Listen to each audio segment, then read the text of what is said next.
Армысыздар. Қалдарыңыз қалай, денсаулықтарыңыз қалай? Үй-ішілеріңіз аман ба? Күндеріңіз сәтті өтсін.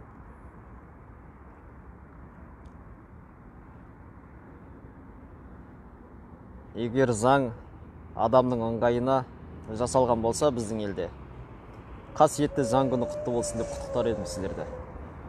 Өкінішті Назарбаев және оның әулетіне, соның саяси идеологиясына негізделген заң болып тұр, өкінішке қарай. Диктатураға әкелетін заң болып тұр, иә, бізде. Сол аман есенмін, денімде сау бар екенін білдірейін деп, қазір көбісі жоғалтып жатыр екен. 5 жанды қамап тастады. 5 жан неге әлеуметтік желілерде жоқ, неге 5 жан туралы ешқай жерге айтпайды, жазбайды дейді. Чаттарға кірсеңіздер айтып жатыр екен. Батыста, Ақтау жақтарда, Маңғыстауда арандатып жатыр екен, айтып жатыр болған кезде. Күйе жағып отыр екен. Сол аман есенмін, туған жерге, Семейге жеткен болатынмын қазір. Өткенде 22-сі күні көп адам эфирді көрген болар. 520-дай адам ғана көрген екен ол эфирді. Ақтаудан Алматыға әуежаймен қонған кезде артымдан 2 адам аңдып, әуежайдың сыртқы территориясы болады, сол жаққа шыққан соң амалсыз қаштым, өйткені ұсталмау керек болды. Өйткені мен Семейге барам деп әу баста айтылған ең жақын досымның тойына. Достың тойын достары көтереді ғой. Сөйтіп досыма берген сөзім бар, қайтсем де тойға жетуі. Одан бір жағынан менде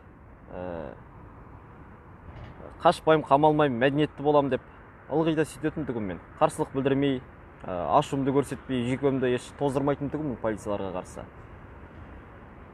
Сол қашуға тура кеп, тікелей эфир қосылып тұрды. Мен әуежайдан түскен кезде әйнектен былай айналып өтеді екенсің Алматының әуежайында. Екінші қарама-қарсы жетте 2 адам камерасын қосып күтіп тұр екен, белгілі. Маңдайларында жазылып тұрады олардың шәріп екені, ДВ-ның адам екені. Тура солардың жанынан өте берген кезде телефонымды әдейі тікелей эфир қосып үлгердім. Телефоным фольгада түгін, содан шығарып тікелей эфир қосып. Олар ойлады ғой, артынша мен әуежайдан шыққан соң бір таксиге, көлікке отырады. Көлік әуежайдан алысқа жылжыған соң барып орта жолда тоқтатамыз деп ориентир алып. Оған мен әуежайдың парковкасының шетіне барып, оның әр жағында Алматыда білетіндер ұзын саябақ бар, қараңғы. Сол жолмен қашып, Завор қорғанда дейді ғой, солардан секіріп, іш қорғаннан секіріп, басқа жолға түсіп, сол жақтан такси жалдап, телефонды өшіріп, сол бойы жоқ болып кеткем. Статпай сөйтіп құтылғам Алматының әуежайынан. Артынша ертеңгі күні таңертең Болат ағамыз, белсенді, қоғам белсендісі. Сол ағамыздың үйіне бардым. Артқы жақтағы есіктен кірген болатын. Арт жақтан кіріп, тура үйінің алдына келген кезде алдында 2 ОМОН, одан граждан формадағы бір азамат, сол ДВ-нікі шығар. Одан кейін Болат ағаның інісі тұр екен, Ринат аға. Енді аналарды көрдім де еш саспай, ойда еш нәрсе жоқ, бірақ кімге Ринат ағаға білдіртпей бір жымайып, аға аулаларыңыздан өтіп кетсем бола ма деп амандастым да ауласынан өте бергем түгім. Алдыңғы жағынан шығып, арт жақтан кірдім ғой. Артымнан жаңағы гражданкадағы азамат танып қойса керек, жанына бір ОМОНды алып, артынан шығып, қол бұлғап тоқтатпақ болды. Одан мен әрі қарай жылдамдық біраз қосып ем, олар артынан жүгіріп. Одан мен бар жылдамдықпен қашып, тағы да жеткізбей кеттік. Олар да қатты қуалаған да жоқ, өйткені олар өз негізгі тапсырмасымен Болат ағаның үйін облыс андай тінтуге келген немелер ғой, жұмыс бабымен жүргендер. Олар сөйтіп мен артымнан ұзақ қуалай алған жоқ. Сөйтіп ол жақтан да қашып құтылдым. Сол кезде бір жола телефонды өшіріп, Семейге қайтуға бел будық. Өзі 22-сі күн болатын, Семейде той 24-ті досымның. Бір күн жол кетеді ғой. Қалан сыртына Первомайка деген жер, сол жаққа шығып, одан Сарыөзекке шейін жеттім бір таксимен. Сарыөзектен Талдықорғанға жеттім. Талдықорғаннан Шаралға, Шаралдан 92-ге жеттім. 92-ден Аягөзге, Аягөзден Семейге, Семейден үйге.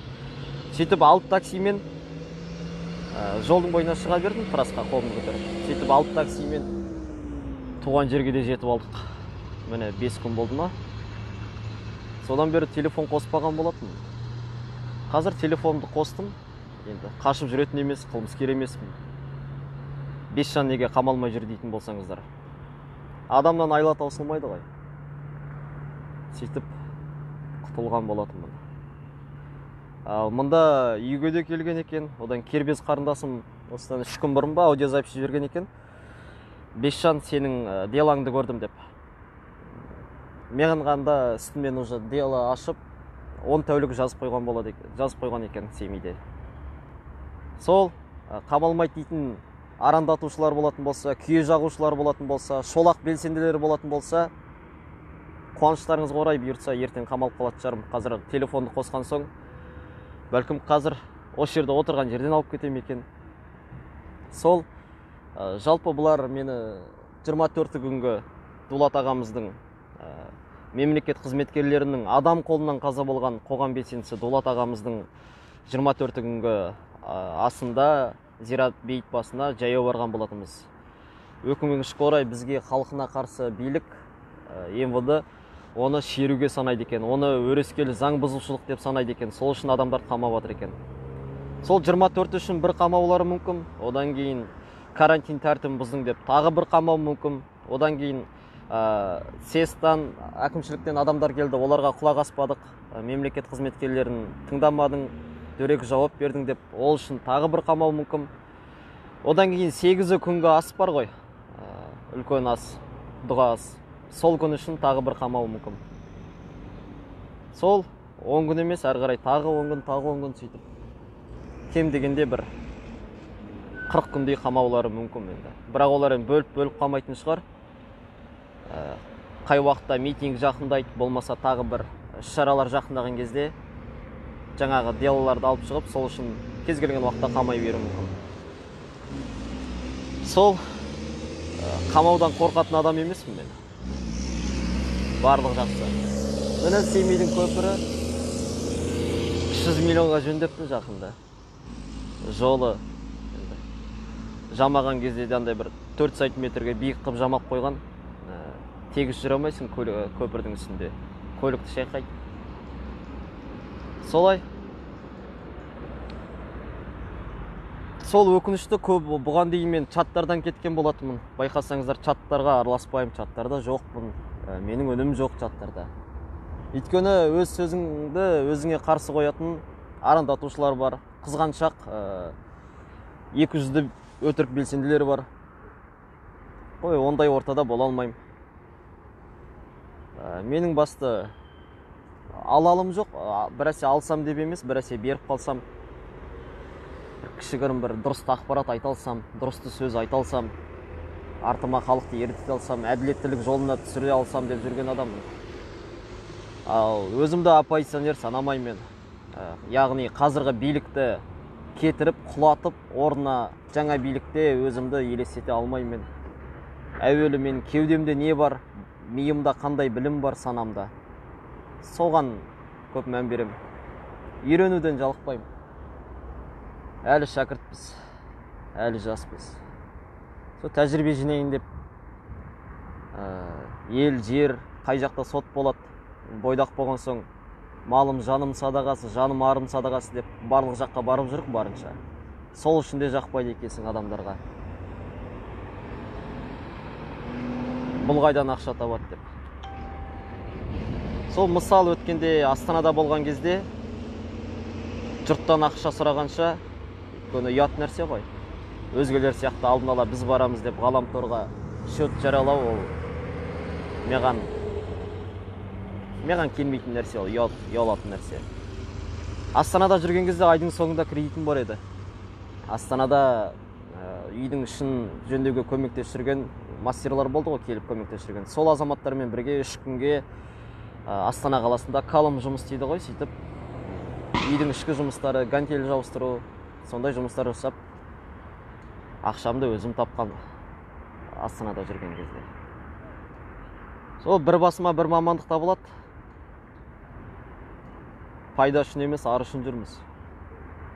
Сөйтіп жамандап көре алмайтындарды осы сетқа қосылып, міне ғаламтор қосып естіп атқан жаман қынжылады екенсің. Осы мен бірінші емес, үшінші мекен, екінші мәрте солай арандатып жатыр ғой, өзі жоқтың көзі жоқ деп. Ал негізі барлығымыз полицияға статпай, олардың қауқарсыз екенін көрсететін болсақ, оларды бір жеңілуіне біраз жақындатқызамыз ғой негізі.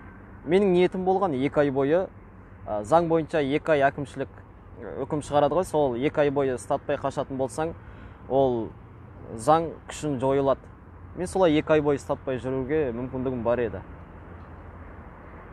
Бірақ өйтіп жүрсең бір қорқақ сияқты, тығылып жүрген адам сияқты болып көрінеді екенсің ғой кейбір адамдарға. Кеше Алматыда жиналған ДВН-ның алдында сөз қылыпты, өсек қылыпты. Егер сын айтатын болса, шын айтса екен. Шын айтпаса, сын айтпа қойсын. Босқа 200 болып қалады. Бұйыртса Алматыға барған соң көп осы сыртына сөйлеп жүрген белсенділер өздеріңіз герой деп жүрген. Солармен бұйыртса бетпе-бет жолығып, бетін ашу керек сияқты. Бесжан балам деп құшақтап жүрген үлкен апалар бар Алматыда. Бірақ олардың аудиозапыстары бар маған келген. Сыртымнан жамандайды екен бірақ. Қызғана ма, білмеймін, өйткені мен партияның адамы емеспін ғой. Мен бір партияны ұлықтамаймын, халықты бір партияға шақырмаймын. Әр адам, әр халық, мысалға, соларға бір кішігірім үлгі бола алсам, мен партия болмаса бір топтың адамы емеспін. Әр Қазақстан Республикасының азаматы бірінші өзін құрметтеп, өзінің құқығын қорғай алса, заңын білсе, ата заңда не жазылғанын. Соны біле тұрақ өзі әділетсіздікке қарсы күресуге болады, партияларға кірмей ақ. Менің құқығым ол шындықты айту, адамға тіл берілген шындықты айтсын деп.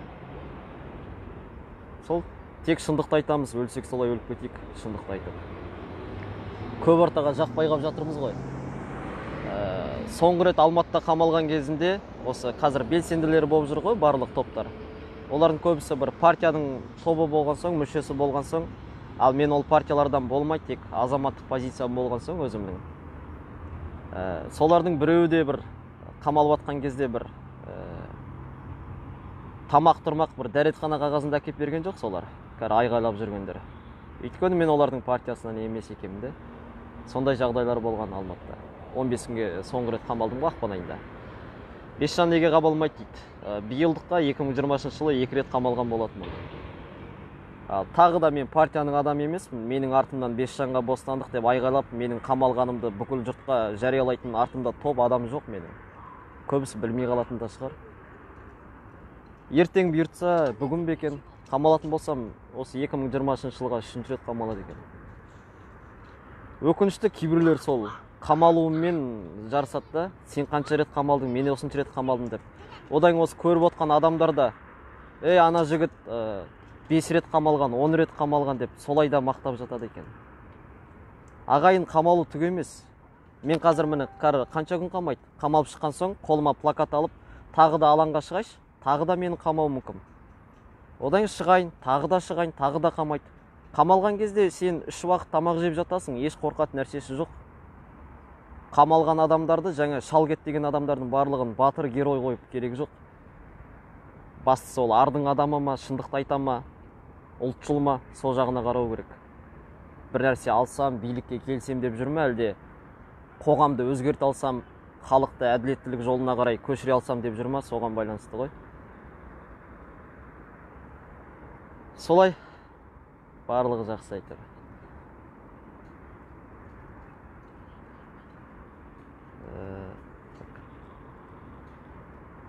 Андай. Ол өз-өзімді ақтау емес, бір кішігірім бір белсенді бола алсақ та, ол халықтың алдында жүрген соң, халықпен санасып, есеп беру жөн көрем. Сондықтан да эфирға шығып отырмын бүгін. Ал телефонды да мен толығымен тазартқам, өйткені оларға, мемлекет қызметкерлеріне бірде-бір ақпарат бергім келмейді менің. Телефоным толығымен тазартып, WhatsApp'ты да өшірген болатынмын. Бүгін қосуға тура келді. Біраз адамдарға хабарластым. Солай. Сол аман болыңыздар, бар болыңыздар. Тек белгілі бір топтарға ғана қарап, қай партияға қосылам, қайсына қосылам емес. Азаматтық қоғам деген болады, ол кез келген дамыған өркениетті мемлекетте. Ал өркениетті мемлекет деген ол мәдениетті қоғам болады. Мәдениетті адамдардың топтасуы. Яғни бір адам жалпы мәдениетсіздікті бір аяусыздықты көрсең бір жаның ашып кетеді, мәдениетті боласың ғой. Оның өзі бір оппозиция. Ол сіздің позицияңыз мейірімділік көрсету, шындықты талап ету, әділеттілік үшін күресу. Сол сияқты әр адамның ол құқығы, еркі міндетті түрде партияда болу емес. Ал өз басым қазір тағы да сөзімді өзіме қарсы қою мүмкін. Мен көше партиясына да еліміздегі құрылып жатқан, құрам деп жатқан ешқай партияға қарсылығым жоқ. Бірақ олардың әрқайсы ұмытпасын, билік халық деп ұқсын.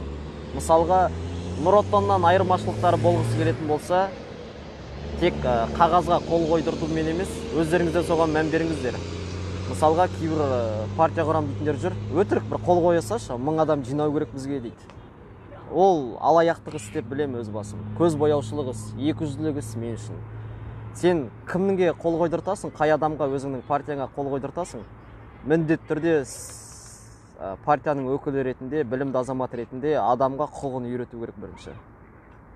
Сіз саяси алаңға түсіп жатсыз, ел тағдырына осылай атсалысасыз, үлес қосасыз.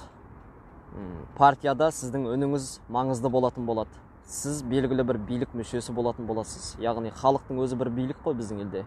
Соны түсіндірсін, өз құқығын түсіндірсін. Барып жай ғана қол қойдыртып алып, ол адамның аты жөнін, иін номерін пайдаланып, бір 1000 адамдық кворумдар өткізгенше адамға білім берсін. Кез келген құрылам дейтін партия болсын, қозғалыс болсын, оны көпшілік басқарсын, халық басқарсын. Белгілі бір 4 адам, 5 адам емес.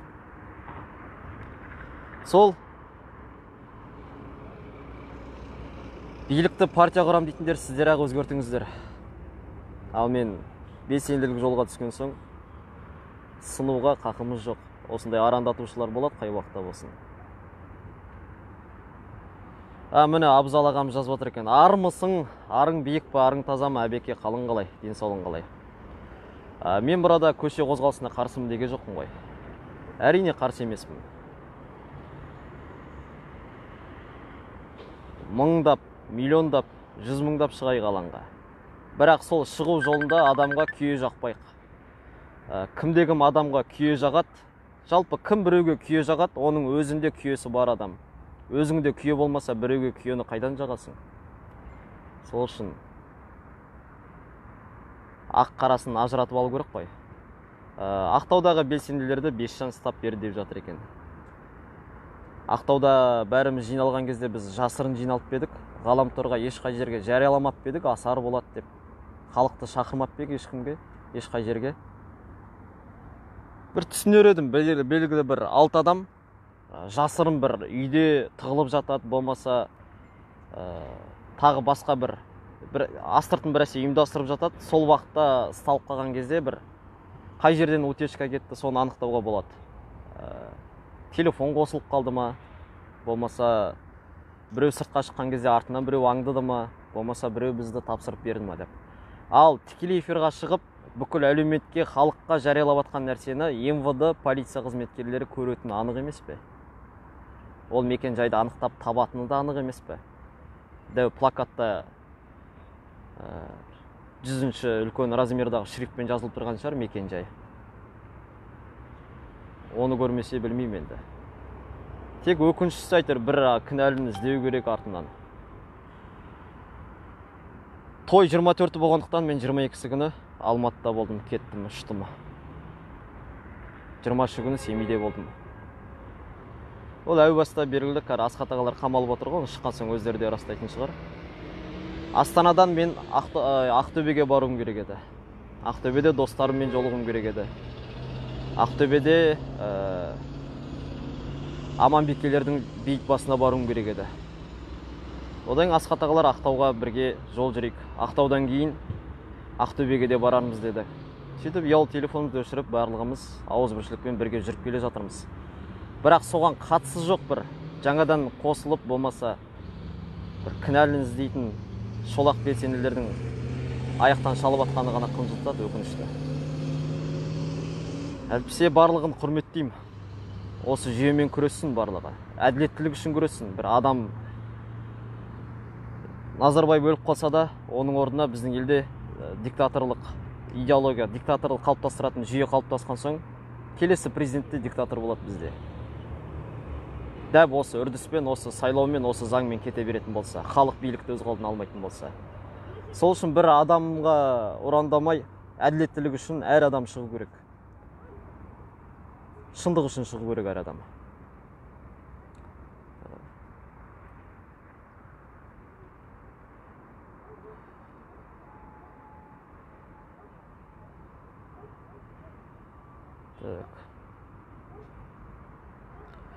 Уақыт бәріне жауап беретін жақсы нәрсе ғой. Енді болды, бұйыртса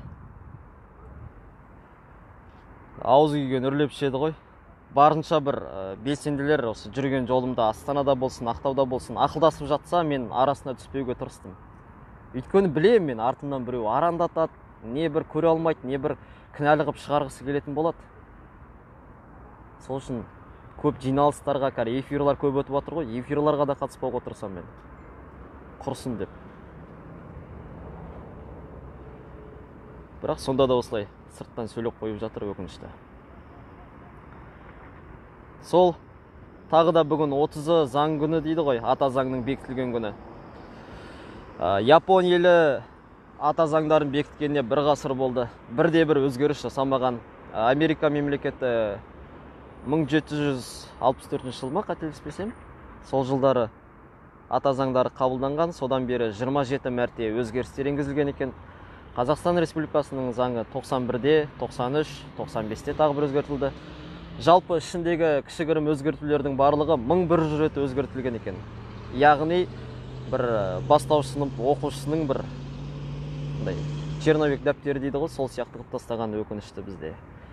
Тіпті біздің елде 93 жылғы заң бойынша Қазақстан Республикасының билігі халық, жердің иесі де халық болып есептелген. Ал кейіннен 95-те оған жер бұрындары Қазақстан Республикасының азаматтарына сатылсын деп тұрса, кейіннен кез келген азаматқа сатылсын дейді. Яғни кез келген мемлекеттік, кез келген мемлекеттің азаматы жатады оның ішіне, кез келген азамат сатып алатын болатын болса. Сөйтіп, артынша 2005-те жаңа Нұран қабылдап Назарбаев менің елім, менің ерім деп тастады. Жерім деген сөзді алып тастады. Қазақ, сенің жерің жоқ, жеріңді мен сатып жатырмын, ата заңмен оны реттеп алдым, ыңғайластырып алдым, заңның өзі солай жазылып отыр деп. 51 заводты алып жатыр енді қазір. Соның 17-сі келіп қойды ма? Халық әлі жатыр. Сол 17 заводтың үлесі қаншалықты бар деп ойлайсыздар өздеріңіз? Әлеуметтік жағдайларыңыз көтерілді ме? Біз Қазақстан Республикасы тіпті қорғанысымызға, өзіміздің шекарамызға сыртқы мемлекеттерден қарызға ақша алып, өзіміздің шекарамызды нығайтамыз. Яғни ішкі экономика өзіміздің қорғанысымызды, қауіпсіздігімізді нығайтуға жарамайды. Мықтымын дейтін комитеттер өзі бізді ұрып соғып бір жазалайтындар. Мықтысыңдар ал. Бірақ қазақ бабамыз қай уақытта өзіне қолбасшыны басқа ұлттан сайлап еді? Мұртты Кәрім Мәсімовке не дейсіңдер? Түптеп келгенде көк-өсек сүмелексіңдер, барлық үш әріптілер. Мінездерің жоқ, ессіңдер. Қазір бүгін осылай өз қазақтарыңды аяқтан шалып қамап атсыңдар. Өкінішті осылай. Бір-бірімізден жауыз деп атқан. Ал ертең мына көрші орыс досың болса айбалтаң сай тұрсын дейді ғой. Ескі жау ешқашан дос болмайды. Қазақтың 4 миллион халқын қырған орыс халықтың мәдениетін, өркениетін тежеп, тоқтатып, тұншықтырып тастаған орыс өкіметі қазіргі барлығы бір олар. Олардан опа күтіп керек жоқ, жақсылық күтіп. Солар ертең бір арандасушы жасап, өздерінің елдегі сепаратистерін іске асып, ұлтаразылық нәрсе етіп, артынша әскерін алып келсе, не істейсіңдер комитеттер? Бүгін бір-бірімізді қамап жатырмыз. Сырттан жау келсе не істейміз біз? Ынтымақ қайда, бірлік қайда? Неге сынды қабылдай алмайсыңдар? Шындық айтылып жатыр. комитет сендер керек болса президент билікке де бағынбай тәуелсіз болу керексіңдер ғой. Ұлттық қауіпсіздік, Қазақстан Республикасының ұлттық қауіпсіздігі. Ұлттың қауіпсіздігі ең маңызды нәрсе. Ал азаматтық қоғам белсенділері ұлттың қауіпсіздігіне керекті нұсқаулар айтып жатыр. Ертеңгіні ойлап жатыр, бүгінгін емес. Бүгін жесем, тойсам деп тоңазытқыш холодильник пен дәретхананың арасында жүрген адамдардың әңгімесі емес. Қазір біз шикізатқа тәуелді мемлекетпіз. Біз сыртқа тек шикізат шығарамыз экспортқа. Яғни мұнай, металл, өзге де заттар. Тіпті біз тоқты шығарамыз Ресей жаққа, экспортқа. Мысалға солтүстік Қазақстан жақтан тоқ, шамамен мөлшерлеп айтайын, 2 рубльге сатсақ біз солтүстік Қазақстан арқылы.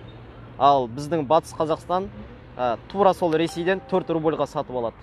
Біз нарада 2 рубль жеңіл қалып отырмыз ғой. Біз сондай кәсіптер жасайды біздің биліктегілер, өкінішке орай. Опай саясат мүдделердің қорғалатын жері ғой. Опайлардың реттелетін жері, қазақтың мүддесі, құқығы шешіліп, қазақтың опайына қарай шешілетін нәрсе ғой. Бәрі кертетіп, көтінен кері кетіп жатыр, өкінішке орай. Кешіріңіздер.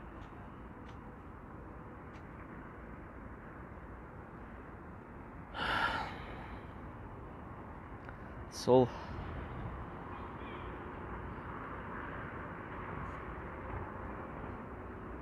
туған жерде болдым, ағайын.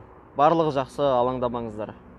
Тек ұялы телефонды сөндірген соң, бұлар бізді қазір бір адамдармен контакт ұстадың, телефонмен сөйлестің, сол арқылы ұялы телефондарды тыңдау арқылы іздеп табады ғой. Болмаса, ұялы телефон қосылса болды, оларға сигнал береді.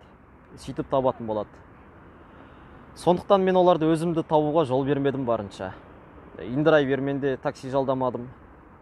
Сөйтіп жолдың бойына шығып, қол көтеріп, сөйтіп семейге жетіп алғам. Телефонымды кешкісін қостым. Барлығы жақсы жалпы. Қазір бағана WhatsApp арқылы біраз адамдармен сөйлестім, бірақ телефоным жаңғырық, солай екен. Шамасы тыңдап отқан шығар, семейде екенді енді білсе керек бұлар. Барлығы жақсы, ағайын.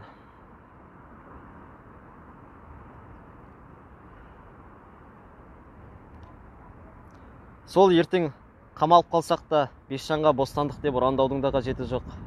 Әр қайсыларың шығыңыздар, сіздердің келесі ұрпақ алдындағы бір жүздеріңіздің ашықтығы еле алғыс не қарғыс алатын шарттарыңыз бұл. Ертең не болады? Бүкіл әлем біздің шикізатымыздан бас тартқан кезде біз не істейміз? Ішкі өндірісіміз өзімізді асырауға жетпек түгіл, мына алған қарызды да қайтарамаймыз ғой. Сол кезде не істейміз біз? Жеріміз кең ғой, мына жерді бере салайық дейміз бе? Батыстың көп жері бос жатыр, батысымызды берек дейміз бе? Соны ойласақ бәріміз. Өзімізден бастайық. Барыңды күзет, арыңды күзет, өзгені сынағанша өзіңді түзет дейді ғой. Өзімізді түзетейік, шындық жолына түсейік. Тек шындық айтайық, әділеттілікті талап етейік, көз жұма қарамайық. Бүгінгі біздің көз жұма қарағанымыз, бүгінгі біздің қорқақтығымыз ертеңгі ұрпақты құлдыққа тапсыру әбден мүмкін. Олар құл болуы мүмкін. Егер бүгін біз бұғып қалсақ.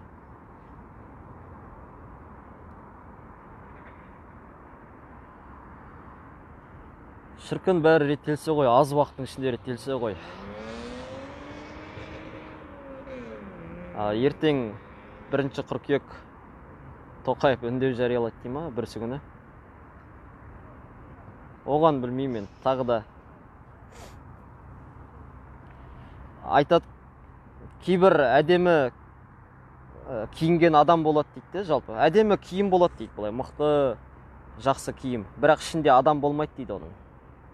Ал кейде болады дейді, жұтыны бір жыртық жамалып жүрген киім болады дейді, ішінде бірақ сондай бір пейілі ақ, адал жан болады дейді. Сол сияқты қазіргі парламентте отырған адамдардың барлығы құр костюм шалбарды көтеріп жүрген тірі өліктер деп есептеймін өз басым. Олар тек мінезі жоқ, не білімде жоқ екеніне көзім жетіп жатыр оларға. Халықпен сөйлесе де алмайды. Саяси алаңға түскенсең ұлттың опайын реттеу керек қой. Жоқ, олар қолдан патша жасап алған жағымпаз. Тек әлсіз адам ғана жағымпаз болады. Олар жағымпаз екен білесіздер ғой. Олар әлсіз адам. Оларды кез келген адам сатып алады, кез келген мемлекет сатып алады оларды. Өте қауіпті, ұлтқа қауіпті адам солар. Өйткені бір ғана экономика министрі Қазақстанның экономиканы құлдыратып, қазақ халқын кедейшілікке әкеп тастауы мүмкін. Бір ғана медицина министрі бір емді қате реформа жасап медицинаға бүкіл халықты кемтар қылып тастауы мүмкін. Өте қауіпті адам осы билікке қызмет ететін министр, депутаттар. Үлкен жауапкершілік те соларда. Олар ардың адам болу керек. Қазіргі мансап биліктің адам емес. Жылына санынан қателесіп тұрмын жалпы. Бір депутат алсаң енді айына 1 миллион, жылына 12 миллион шығын келтіріп отыр бір депутат. Жылына 12 миллион шығын. Оның тағы да басқа шығындар бар мемлекет тарапынан жасалған жеңілдіктер оларға. Өткенде жүргізуші алып беру керек деп жатты оларға. Ойлаңыздар. Жылына 12 миллион шығын жасап отыр халыққа. Ал барлығы Дариға бірәс айта қалады. 105 депутаттың 105-і де кнопкасын басаға бәрі қолдай қалады. Сол әркім талас тартыс жоқ, өкінішке орай. Талас тартыс болмаса, мына өмір абақтыға айналады дейді ғой. Расымен де сұм өмір саналыға абақты ғой дейді ғой Мағжан атамыз. Түрме сияқты. Я, мен мақтанам, менің Қазақстан деген мемлекетім бар, менің жеке меншік, менің отаным, менің мемлекетім деп мақтанып айталам, менің байрағым деп айталам, менің елтаңбам деп айталам. Шүкір, ол көбісінде жоқ ондай мемлекет. Бірақ ол мемлекет неге жоқ? Ауызбіршіліктері болмай, өзара қырқысып, ыдырасқан соң, бір тудың астында жинала алмаған соң солай олардың мемлекеттері жоқ. Ал бүгін біз осылай өзара қырылысып, сол мемлекеттікті ұстап қала алмаймыз ба, айырылып қалмаймыз ба? Дұрысты саяси жүйе жоқ бізде. Құрдымға кетіп бара жатқан жоқпыз ба?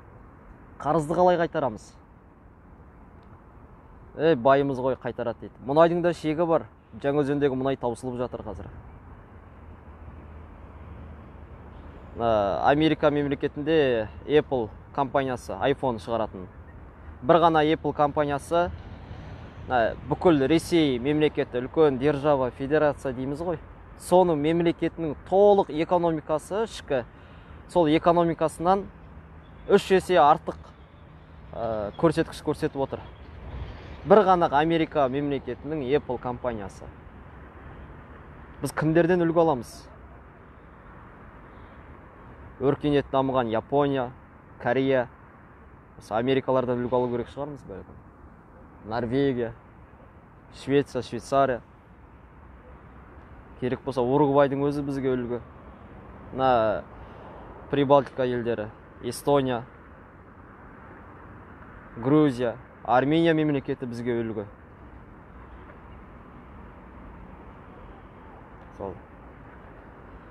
Сол бұйыртса амандық болса, қамалып шыққан соң, бұйыртса бір жеке чат құрып, оған бір атақты, танымал, жұлдыз емес, өздерің сияқты қарапайым белсенділер қосылса деймін. Жұлдыз аурумен ауырмаған. Мен мұнша рет қамалдым, мен биткенде биткем дейтін. Я Семейдемін. Бұйыртса, жүдеп қалдық. Семейліктер, жерлестер, қамалған кезде кеп тұрыңыздар. 20 күнде жататын шығармыз. Семейде қамал көрмеппін. Биыл Зайсанда бір қамалдық, одан Алматыда бір қамалдық. Солай.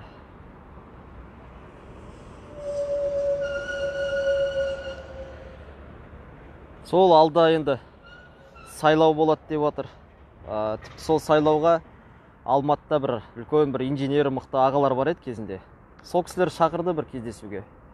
Жеткенге шейін айтқан жоқ мені қандай кездесу екен. Барсам Алматыда ауыл партиясының төрағасы екен, Тоқаевпен жолығып келген. Енді әрі бұрмалап, енді ол түк білмеген сияқты, бәлкім екеуі жеке ақылдасып алған шығар. Партияларына тартқысы келді, партиясына қосылып, осы баланы министр қылайық, қандай дайындайық деген сияқты айтып отыр да. Кабинетінде кімдер туралы, ұрылар туралы, жемқорлар туралы әңгіме болып кетті. Бір кезде кабинетінде Назарбаевтың суреті ілініп тұр екен, партияның төрағасын айтсам. Егер осы кісі ұры болмаса, оның қол астындағы өзі айтатын, өзінің шәкірттері, өзінің өнімдері де ұры болмайтын шығар деп едім, ауыз жабылып қалды әйтеуір. Балық басынан шірейді ғой. Кейбір қой терісін жамылған қасқырлар Мұхамеджан Тазабек балық басынан шірігенмен оны құйрық жағынан тазалайды ғой деп айтыпты ғой өткенде. Бірақ оны тек ақымақ адам ғана тазалайтын шығар, шіріген басты. Ақылды адам шіріген басты тазалап не істейді? Лақтыра салмайсың оны, шіріген соң несіне тазалайсың оны? Бірақ енді Тазабек сияқтылар енді тазалайтын шығар енді. Харамды да халалға болатын шығар. Соны естіп күліп алдық бір еді.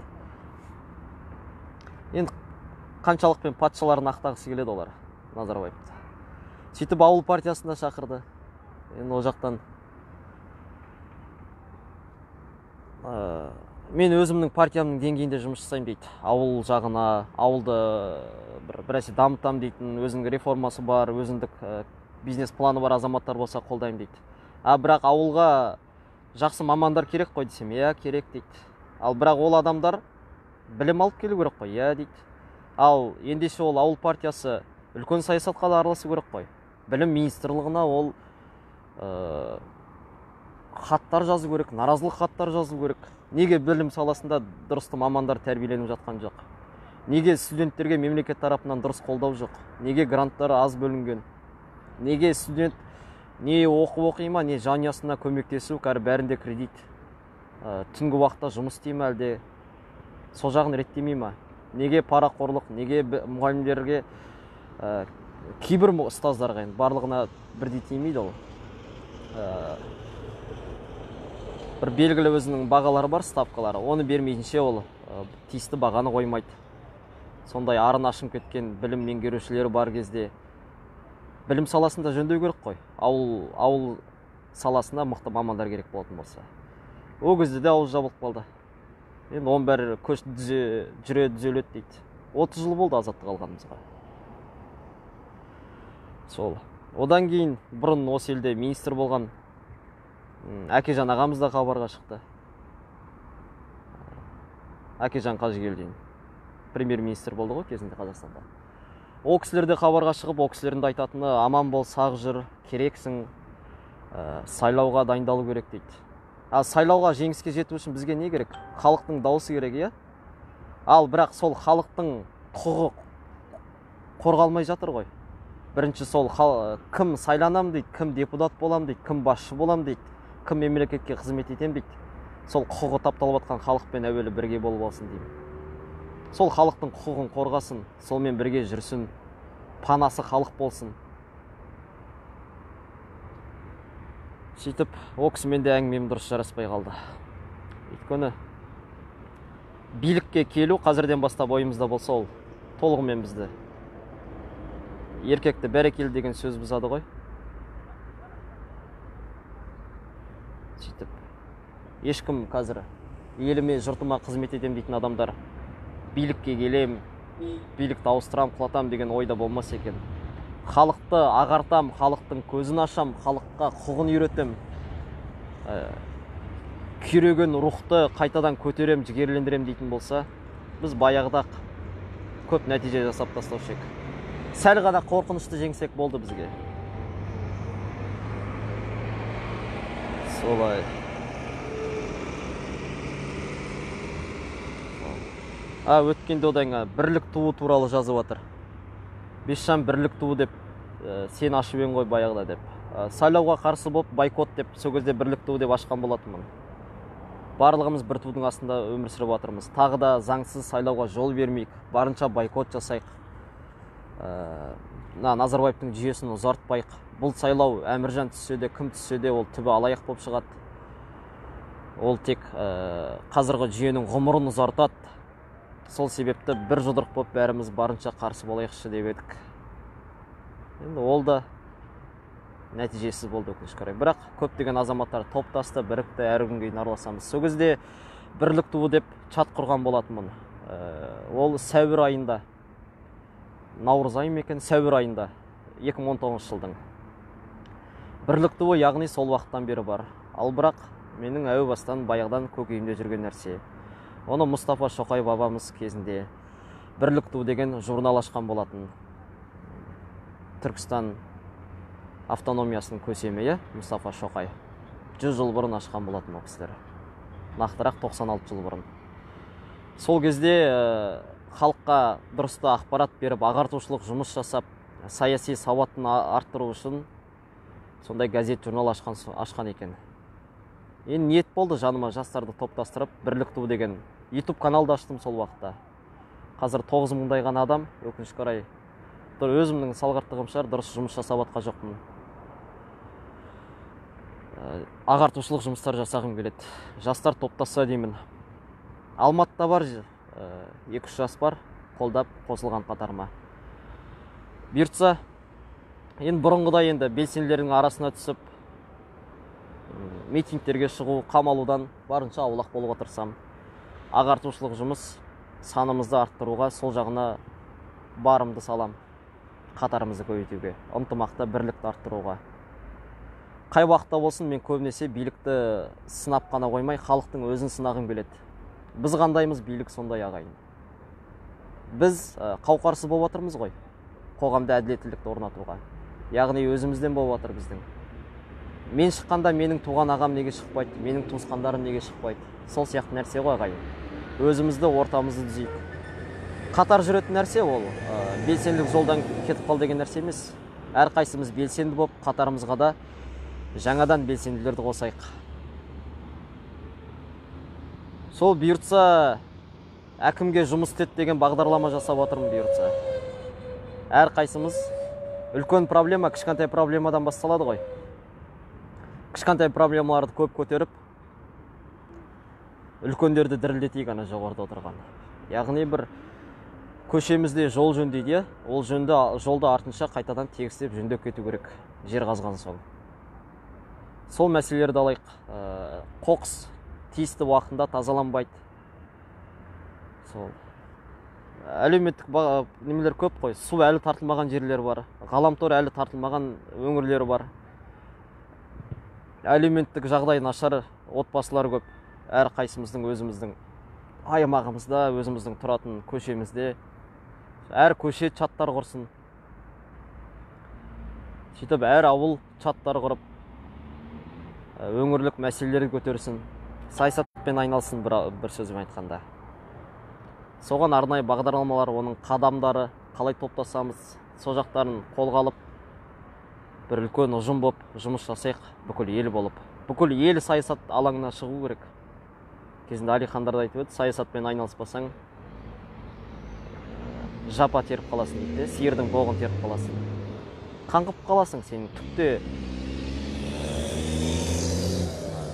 Қазіргі цивилизация дейміз ғой. Цивилизация емес, канализациясына түсеміз, сол Мұхтар Шаханов айтпақшы. Құрдымға кетеміз ол кезде, анық. Сол, аман болыңыздар, бар болыңыздар, барлықтарыңызды жақсы көрем. Міне Семейден бір көрініс, жарығы міне сығырайып. Осыған көктемде оқып ем бір мақала газеттен. Семей өңірі, Семей таңынан ба екен, 300 миллион жұмсалады деп. Жол жөнделген екен, жарық міне көріп тұрғандарыңыздай. Кәр сәлден соң бір жіңішке бір жарық жанады, ана көпірдің асылып тұрған жерлерінен. Бірақ бұл ұят нәрсе. Өте күрделі жұмыс әлі жасалмаған Семейде. Сол, аман болыңыздар. Бүгін кімнің? Абай атамыздың ескерткіші ашылды деп еді. Соған барып қайттым бағана күндіз. Бірақ өкінішке орай бүгін қайтадан жабықтыр, ұқпадым. Бәлкім қыркүйекте ашам екен. Абай атамыз өзінің қосылды екі ұлы Ақылбай мен Екінші ұлдың аты ұят болды. Тілеуғали ма? Сол екі ұлымен қойылған ескерткіш екен. Сөйтіп жабықтыр бүгін қалаға шығып серуендеп қалайын деп. Жағалауда жүрік. Семейде кім бар? Жеке мессенджерға жазыңыздар, телеграмға жазыңыз, инстаграмға жазыңыздар. Жолығып қалайық. Аман болыңыздар, бар болыңыздар. Жақсы күндерде, жеңісті күндерде жолыққанша ағайын. Күшіміз тек бірлікте ағайын. Ынтымақта болайық. Бір-бірімізді қараламай, аяқтан шалмайық. Онсыз да бізді қаралап, аяқтан шалайтын мемлекет тарапынан арнайы ақша бөліп, арнайы команда, арнайы топтар жұмыс жасап жатыр. Оларға үлес қоспа қойыңыздар. Ақпараттың ақ қарасын ажыратып алыңыздар. Егер біреуге сын айтатын болсаңыздар, шын айтыңыздар. Өз басым біреу сын айтқанды жақсы көрем. Сынды қабылдай алсам, қабылдай білсем, шындалатыным анық. Сол бір әсе үйренсем, бір әсе көрсем деп жүрміз. Сол панам өздеріңіз аман болыңыздар. Мен өзім жеке бір партиямын. БП партиясы, Бесшам партиясы. Сол әр адам, әр азамат, әр Қазақстан Республикасының азаматы оғып білсін. Біздің ата заңымыздың 4-ші бабында көрсетілген. Кез келген заңгерлер қабылданады, жаңағы санитарный врачтардың өздері заңға қабылдап кетті ғой қазір, қаулы. Оның барлығы ата заңнан төмен тұрады, ата заңнан биік тұра алмайды. Ата заңда не делінген? Қазақстан Республикасы өзін демократиялық, зайырлы мемлекет деп жариялайды. 3-ші бапта Қазақстан Республикасының басты билігі, бастаушы қайнар көзі ол халық болып есептеледі. Яғни біз билік. 20-ші бапта Қазақстан Республикасының азаматтары ақпараттарды көріп және оны толығымен тарату құқылы. Одан кейін Қазақстан Республикасының 32-ші бабында Қазақстан Республикасының азаматтары өздерінің билікке қарсы наразылықтарын бейбіт жиындар арқылы, митинг, пикеттер арқылы білдіруге, көрсетуге толық құқылы делінген. Сол құқығымызды білейік ағайын. Құқығымызды таптатпайық. Жылайтын уақыт емес. Құқық үшін күресетін нәрсе. Бұл да бір білімділіктеріңіз. Бұл да бір білім. Сол әр қайсыларыңыз мемлекеттің керек екеніңізді ұғыңыздар. Өйткені қазіргі сіздерге медициналық көмек көрсетіп отқан, басқа да көмек көрсетіп отқан азаматтардың, министрліктардың, депутаттардың барлығын сіздер асырап отырсыздар. Сіздердің салықтарыңыз асырап отыр. Сіздердің күнделікті дүкеннен сатып алған қарапайым бір нандарыңыздың тіпті 5 теңгелік сағыз алсаңыздар да, оның пайызы ұлттық қорға барады айналып. Одан жемқорлар ұрлайды. Негізі олай болмау керек. Қалай ойлайсыздар? Өздеріңіздің еңбектеріңізбен тапқан ақшаларыңыз сіздерге жақсылық болып қайтып келгені жақсы ма? Әлде өздеріңізді қамап, өздеріңізді айып бұлғып төлеткізетін, өздеріңізді жан шийтін, өздеріңіздің құқықтарыңызды таптатқызуға, сол жағына жұмсағыларыңыз келе ме өздеріңіздің салықтарыңызды? Толығымен басқарайық. Ақыры біз билікпіз, ақыры біз асыраушымыз бұл мемлекетті. Сол мемлекетті әділеттілікті орнататын, оны әр қарай ақшаның қайда кеткені, қай салаға жұмсалғаны, қандай реформалар қабылданатыны барлығына толығымен араласайық ағайын. Аман сау болыңыздар. Барлықтарыңызды жақсы көрем. Бар болыңыздар.